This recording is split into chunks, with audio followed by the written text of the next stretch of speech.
Дэлхийн хамгийн том алсыг харж байна да. Гарах юм ямар том юм бэ? Нэг кавин нь гэхэд 40 хүний багтаамжтай кавин. 48 ширхэг байгаа шүү дээ. 50 ширхэг лөө. Нэг бүтэн усан чиглэлээр нэг бүтэнд ороход 1700 хүнийг энэ байсан юм.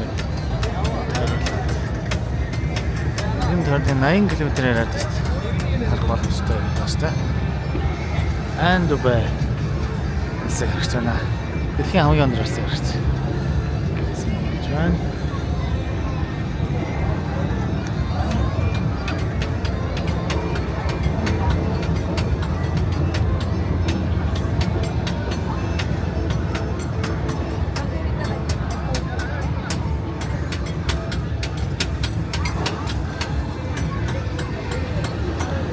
Сэрман сэр.